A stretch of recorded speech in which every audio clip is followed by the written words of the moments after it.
Tuesday, May 24th. The deceiver is deceived.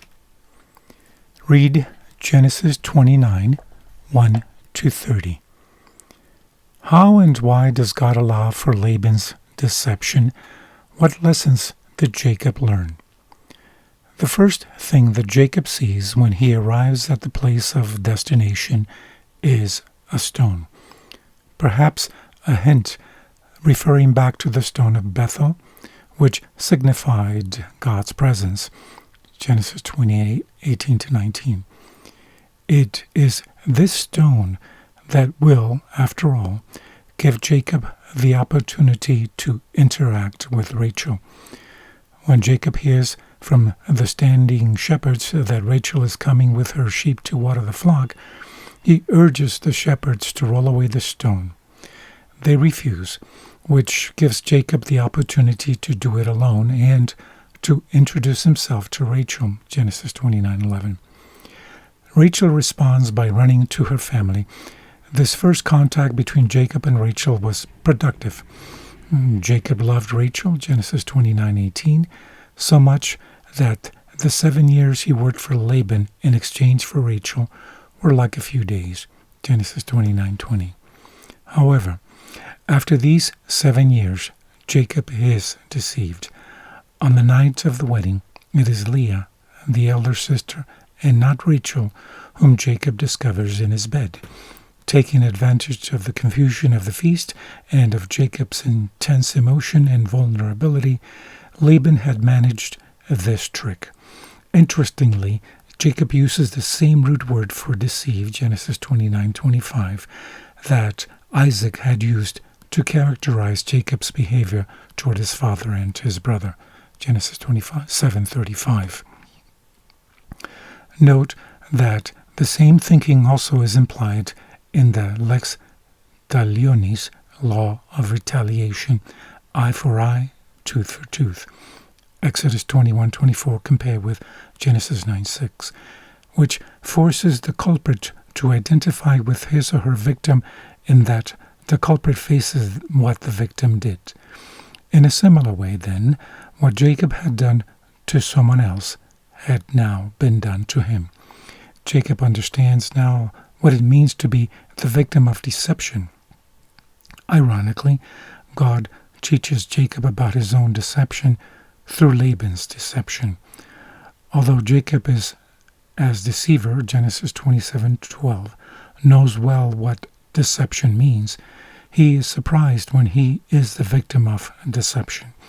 Thus he asks the question, "Why have you deceived me?" Genesis 29:25, which shows that he knows deception is wrong.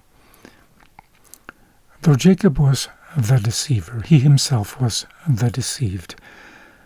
How can we learn to trust God when we don't see justice being done, when we see people who do evil get away with it, or when we see the innocent suffer?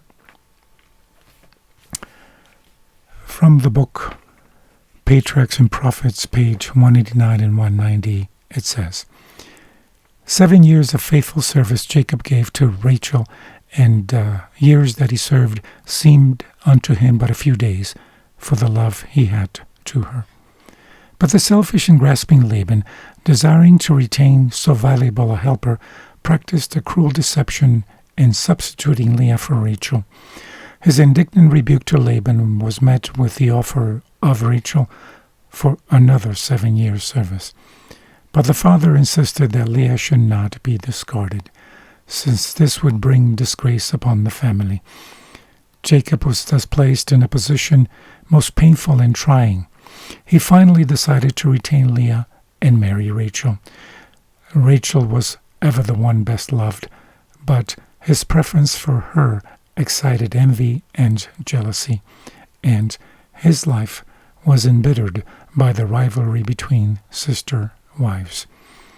For 20 years, Jacob remained in Mesopotamia, laboring in the service of Laban, who, disregarding the ties of kinship, was bent upon securing to himself all of the benefits of their connection. 14 years of toil he demanded for his 2 daughters, and during the remaining period, Jacob's wages were 10 times changed. Yet Jacob's service was diligent and faithful.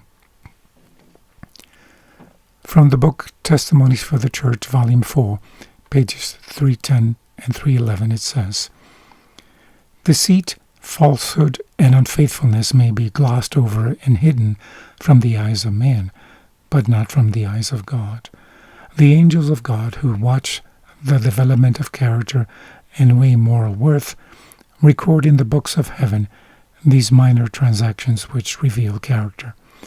If a workman in the daily vocations of life is unfaithful and slights his work, the world will not judge incorrectly if they estimate his standard in religion according to his standard in business. He that is faithful in that which is least is faithful also in much, and he that is unjust in the least is unjust also in much. It is not the magnitude of the matter that makes it fair or unfair. As a man deals with his fellow men, so will he deal with God. He that is unfaithful in the mammon of unrighteousness will never be entrusted with true riches. The children of God should not fail to remember that in all their business transactions they are being proved, weighed in the balances of the sanctuary."